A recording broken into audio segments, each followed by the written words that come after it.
Without further ado, I will introduce Joliet Police Chief Bill Evans.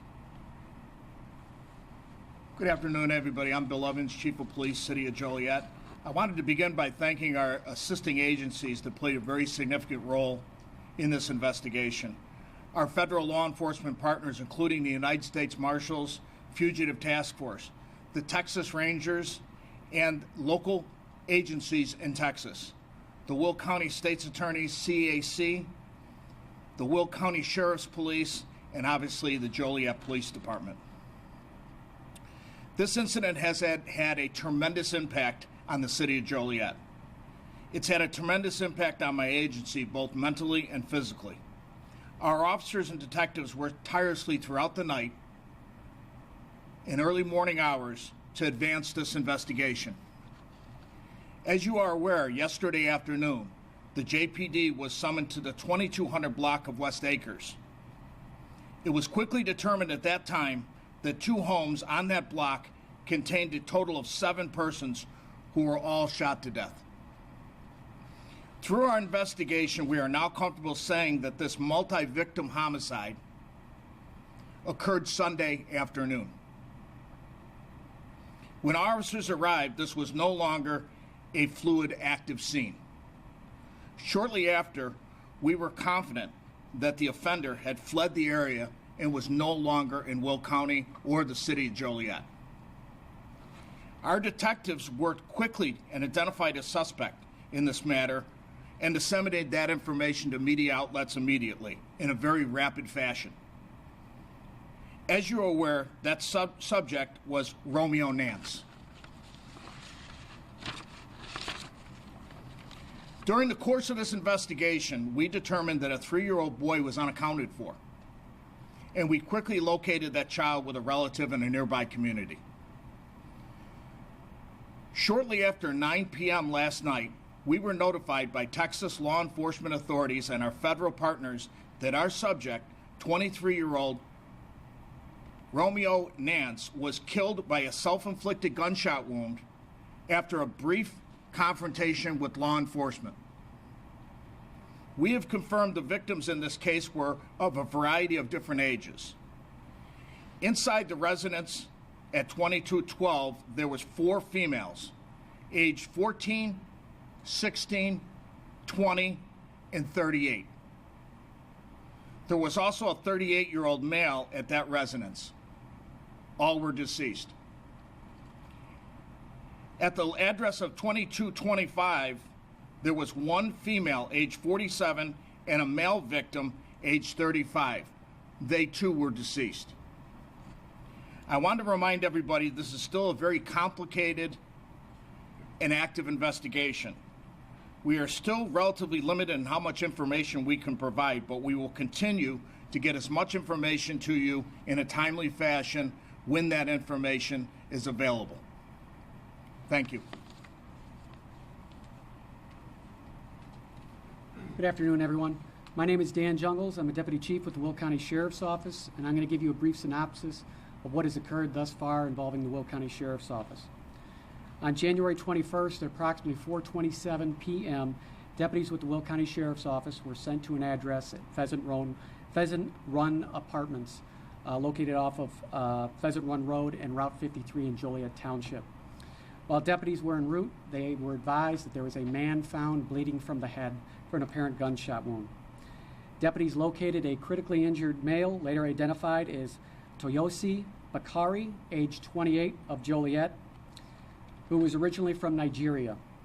Deputies began to perform life-saving efforts on Mr. Bakari at that time. He had a single gunshot wound to his head, which entered through the left portion near his eye. It is believed that the weapon used in this incident was a 9mm handgun, but further confirmation is needed from the Northeastern Illinois Regional Crime Lab that the Will County Sheriff's Office uses. While deputies were securing the crime scene, they were informed of another shooting that occurred in the city of Joliet, and that was located at the 200 block of Davis Street. The victim reported to Joliet Police Department the suspect vehicle in that incident was a red Toyota.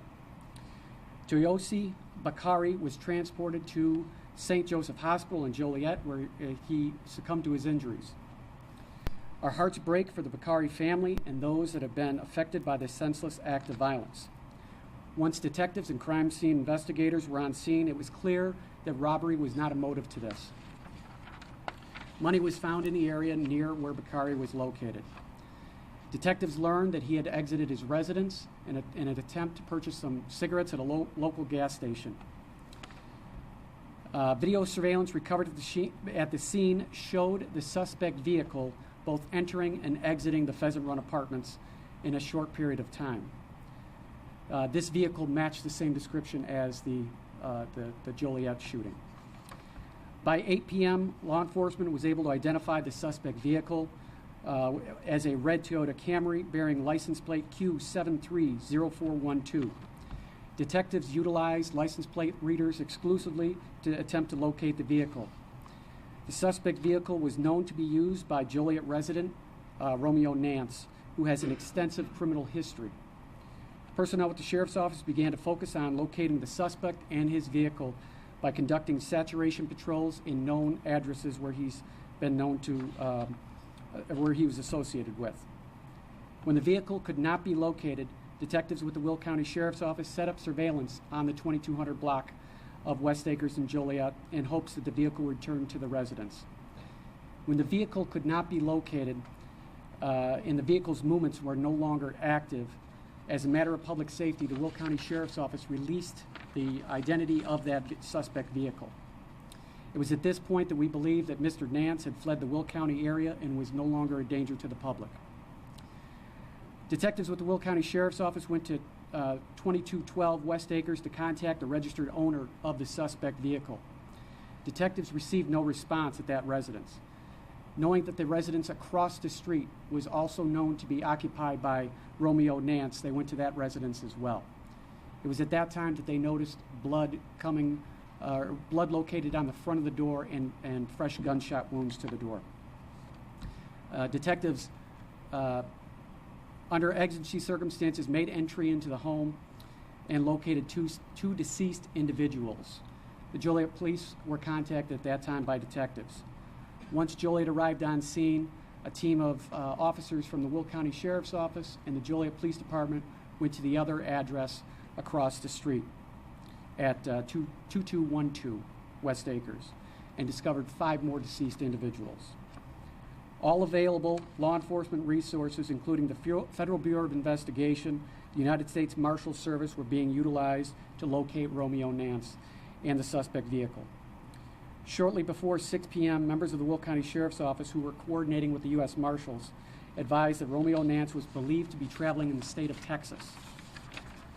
By around 8 p.m., a helicopter had located the suspect vehicle on I-35, and Texas law enforcement was mobilizing additional resources to stop the vehicle. The Will County Sheriff's Office learned that the suspect, Romeo Nance, pulled his vehicle into the gas station in Natalia, Texas. Task force officers with the United States Marshals Service observed Mr. Nance armed with a firearm fleeing from the vehicle. It's at that time they gave chase to him.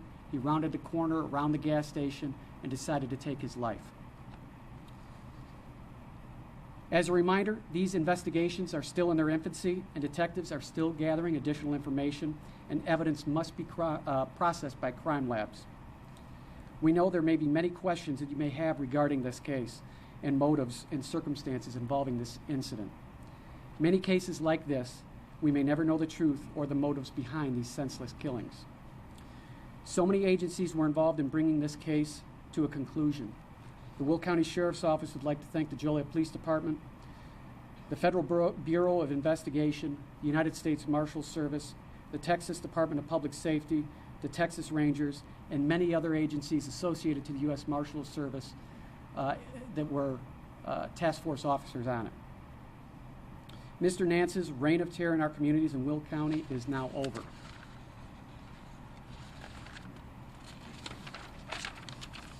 With so much sadness that surrounds these incidents, it is time for our communities to come together and heal. Thank you very much. We will take a few brief questions, and let me echo the comments by Chief Evans and Deputy Chief Jungles that this is a very active investigation still, despite what occurred last evening in Texas. Thank you. If we may ask, I mean, even with the limited information that I know you're able to release, can you disclose what relationships, if any, existed between Nance and the victims in the two houses that were associated with him?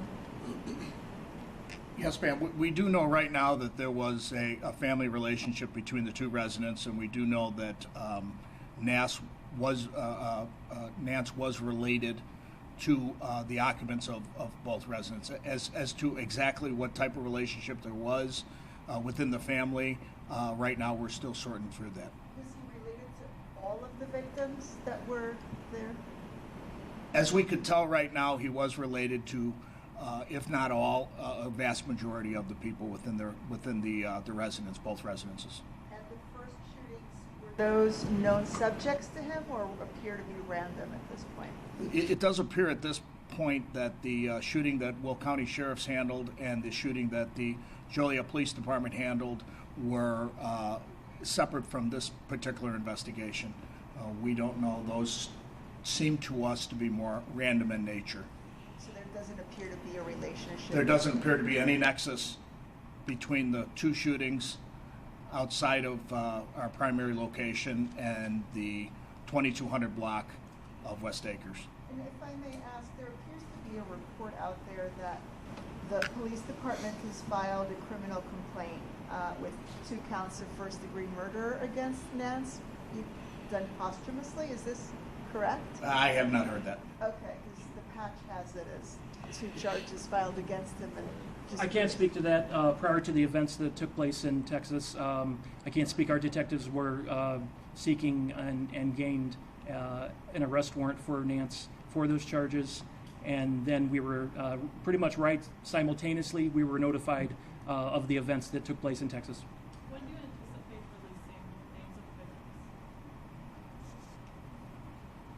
the victims? Ma'am, there's still an ongoing investigation with the coroner, and that would be probably a better question to ask the coroner, but I think in due time she'll be able to release those names. Right now, those names are not going to be available. So in terms of timeline, do we believe the first 7 fatal victims were the first shootings, and then the person who was just shot in the leg and survived, and finally the one at Pheasant Run Apartments? Is that the timeline that we think? We believe, and correct me if I'm wrong, we do believe that the shootings at the 2200 block were the original shootings, and then the 2 random shootings took place shortly thereafter. But obviously we don't have any idea right now in terms of motivation, what triggered this. Yeah, we can't get inside his head. We just don't have any clue as to why he did what he did. 2 questions. First one for you, Chief Evans. If it was known at the time that our suspect did leave the area, in the initial reports, why wasn't it said that there's a chance he left the area to kind of calm the fears, especially the neighborhood? Well, I mean, it was still an active investigation, and we were still trying to tie up a lot of loose ends from some of the technology we've employed and some of the assistance from other agencies. We were able to determine at least that we had a strong suspicion that he had left the area. And the second one to Deputy Chief Jungles, knowing that you guys were in the Joliet city limits for this surveillance, why was it until it was discovered there were bodies in the scenes of the West Acres house that Joliet Police was notified not right away when the surveillance was taking place, so they were aware in case somebody else called? No, Joliet was 100% aware that we were doing surveillance on the residents because we had established that both our shooting and their shooting that occurred during the around 4:30ish were connected. So once we were able to determine that and tried to locate the vehicle, once we weren't able to locate the vehicle, we were just waiting for it to come home, and that's when we set up their surveillance. And a follow-up, why was there such a 4-hour gap between the end of surveillance and the discovery of the scenes? Could you repeat that? Why was there that 4-hour gap between the end of the surveillance and the discovery of the bodies of what we know is now the crime scene?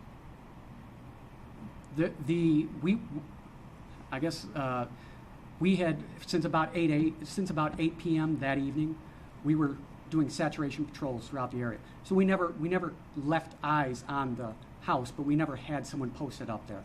So what we did is, once we couldn't locate the vehicle and all the leads were kind of dead for the evening, we set up on the house, and that's when we decided, okay, there's been no movement on the vehicle. We have not seen it on any of the LPR cameras.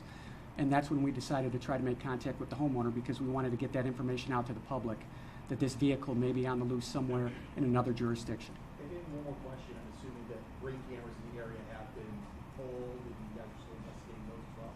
That is correct. I know you said money wasn't taken in the shooting of the 28-year-old, the fatal shooting. Was anything taken at any point in these murders? Not in ours, no.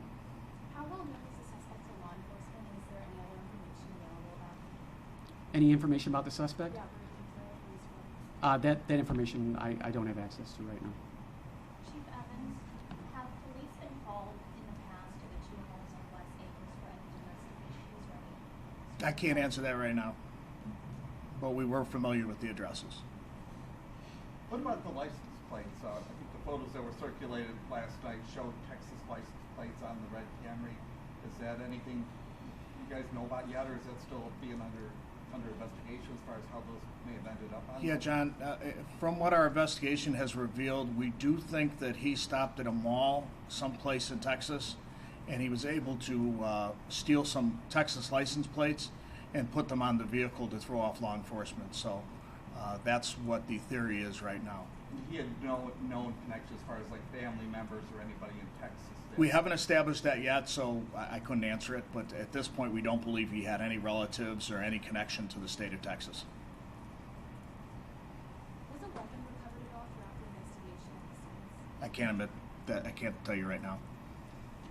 There was word that one of the victims was a corrections officer with the Joliet Treatment Center. Is that something that? We have not confirmed that yet.